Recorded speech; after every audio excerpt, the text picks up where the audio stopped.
नमस्ते friends, आज आपण उन्हाळी वाळवणातील बाजरीचे खारवडे म्हणजे सांडगे बनवतो। बाजरी खाणे आरोग्यासाठी भरपूरच गरजेचेच आहे। त्यामुळेच एकदा बनवल्यानंतर वर्षभर हे खारवडे आपण खाऊ शकतो। वर्ष ते 2 वर्ष हा बंद डब्यामध्ये अगदी आरामशीर टिकतात। रेसिपी अगदी साधी आणि सोपीच आहे।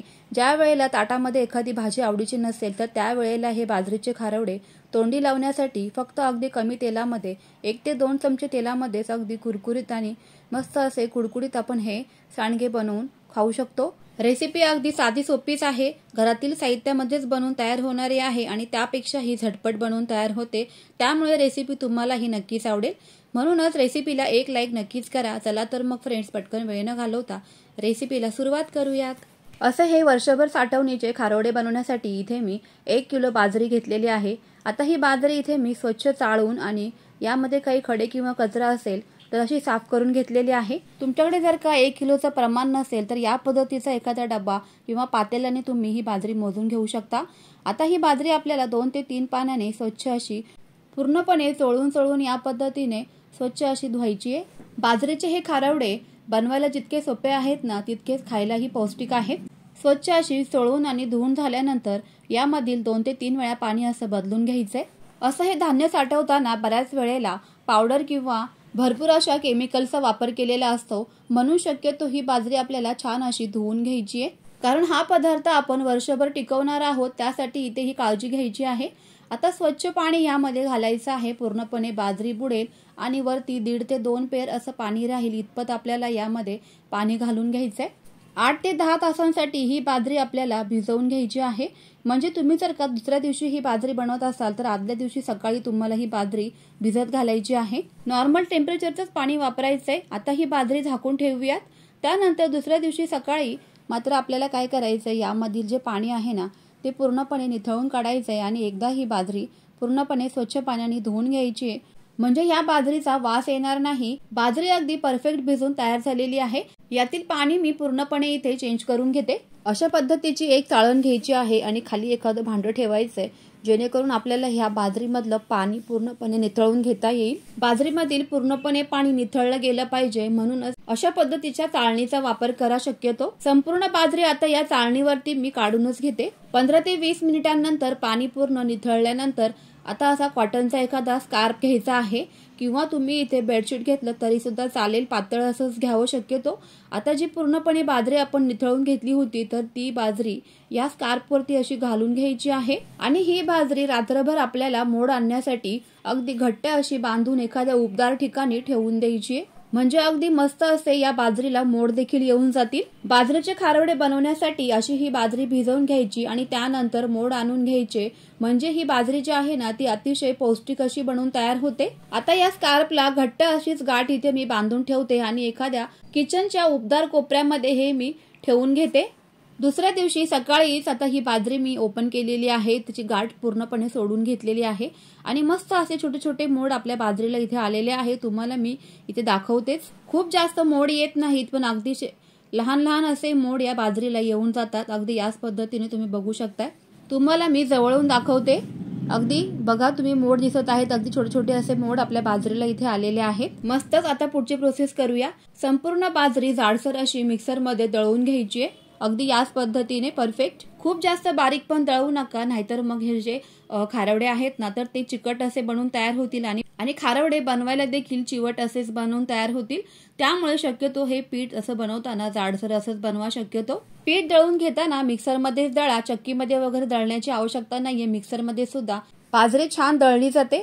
आता हे खारवडे आणखीनच चविष्ट बनण्यासाठी यामध्ये 2 चमचे जिरे घालायचे आणि भरपूर असा लसूण घालायचा आहे। लसणामुळे या खारवड्यांना अतिशय मस्त अशी चव येऊन जाते। आता हे लसूण आणि जिरे आपल्याला याची बारीक अशी पेस्ट मिक्सरमध्ये बनवायची आहे। सुरुवातीला या मिश्रणामध्ये पाणी घालायचं नाही, परंतु एकदा मात्र हे फिरवल्यानंतर यामध्ये थोडंसं पाणी घालून हे मिश्रण असं या पद्धतीने बारीक अशी पेस्ट बनवून घ्यायची आहे। आता पुढची प्रोसेस करूया। गॅसवरती जाड तळाचं आणि असंच मोठं पातेलं ठेवायचं आहे आणि ज्या भांड्याने आपण बाजरी मोजली ना त्याच भांड्याने इथे 1 भांडं पाणी घ्यायचंय।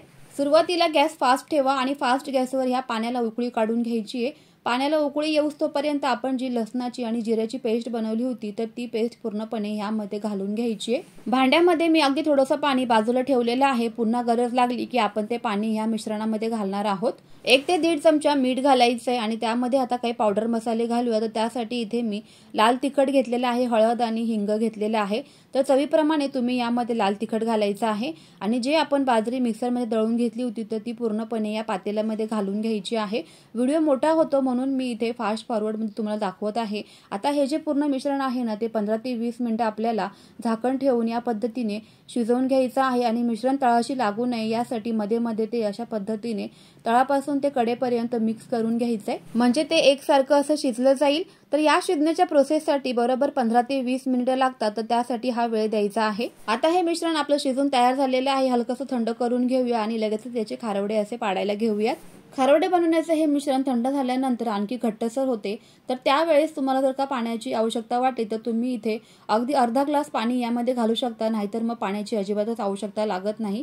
आता हे मिश्रण हलकंसं थंड करून घ्यायचं। 2 पद्धतीने आपण हे खारवडे बनवू शकतो। तर त्यासाठी इथे अशा पद्धतीची दुधाची पिशवी घ्या किंवा पाइपिंग बॅग घेतली तरी सुद्धा चालेल, त्यामध्ये अशा पद्धतीने मिश्रण भरवून घ्यायचं। आता हे असं खारवडे पाडून घेण्यासाठी तुमच्या जर का हाताची आग होत असेल ना तर तुम्ही या पद्धतीचा वापर करू शकता। या पद्धतीने पीठही हाताला लागत नाही आणि हाताची आग देखील होत नाही, जळजळ होत नाही। 10 ते 15 मिनिटांमध्येच असे हे खारवडे पाडून देखील तयार होतात। मिश्रण पूर्णपणे भरून घेतल्यानंतर आता ही जी दुधाची पिशवी आहे ना तर ती वरून अशी पॅक करून घ्यायची। त्यासाठी एखादा रबर बँडचा वापर करा, म्हणजे मग मिश्रण बाहेर येणार नाही। पुढच्या बाजूने हलकासा कट देऊन घ्यायचा आणि आपण आता लगेचच खारवडे इथे पाडायला सुरुवात करूया। तर त्यासाठी इथे मी एक प्लास्टिकचा कागद खाली अंथरलेला आहे, त्यावरती तेल वगैरे लावण्याची आवश्यकता नाहीये। आता मी दाखवते त्या पद्धतीने हे खारवडे असे पाडून घ्यायचे आहेत। आता इथे मी तुम्हाला दुसरी पद्धत दाखवते। तर त्यामध्ये काय करायचंय की हे पीठ असं हातामध्ये घ्यायचंय आणि ज्या पद्धतीने आपण रांगोळी सोडतो ना तर त्याच बोटांनी अंगठ्याच्या मदतीने काय करायचंय हे पीठ पुढच्या बाजूला ढकलत जायचं आहे आणि ज्या पद्धतीने आपण सांडगे बनवतो ना अगदी सेम त्याच पद्धतीने हे खारवडे असे पाडून घ्यायचे, अगदी परफेक्ट याच पद्धतीने। आता जर का मिश्रण तुम्हाला चिवट वाटलं किंवा चिकट वाटलं ना तर तुम्ही इथे पाण्याचा वापर करू शकता। हात पाण्यामध्ये बुडून ओलसर करून घ्यायचा आणि त्यानंतर हे खारवडे पाडायला अतिशय सोपं होऊन जातं। अगदी याच पद्धतीने सर्व सांडगे इथे मी पाडून घेते किंवा खारवडे पाडून घेते, अगदी परफेक्ट। पहिल्या दिवशी तर हे सांडगे मी माझ्या गॅलरीमध्येच बनवले आणि दुसऱ्या दिवशी मात्र कडकडीत उन्हामध्ये छान असं यांना सुकवून घेतलं आणि 1 ते 2 दिवस उन्हामध्ये असं सुकल्यानंतर हे जे सांडगे आहेत किंवा खारवडे आहेत ना ते 1 ते 2 वर्ष अगदी आरामशीर टिकतात। 2 दिवस उन्हामध्ये वाळवल्यानंतर अगदी या पद्धतीने हे सांडगे आपले इथे बनवून तयार होतात। हे जे सांडगे आहेत ना किंवा खारवडे आहेत तर यापासून भाजी बनवता येत नाही, पण मात्र तोंडी लावण्यासाठी मस्त असे कुडून कुडून फक्त 1 ते 2 चमचे तेलामध्ये हे असे मीडियम गॅसवरती भाजून घेतले ना तर चवीला भन्नाट असेच लागतात। ज्या वेळेला भाजी आवडीची नाहीये त्यावेळेला ताटामध्ये तोंडी लावण्यासाठी चमचमीत हा मस्त बेस्ट ऑप्शन आहे। रेसिपी आवडली असेल तर लाईक करा, शेअर करा आणि तुम्ही सुद्धा हे बाजरीचे खारवडे या उन्हाळ्यामध्ये एकदा नक्कीच बनवून बघा। चला तर मग फ्रेंड्स, पुन्हा भेटूया तुमच्या आवडीच्या रेसिपी सोबत। तोपर्यंत always keep smiling and keep cooking. Bye bye friends.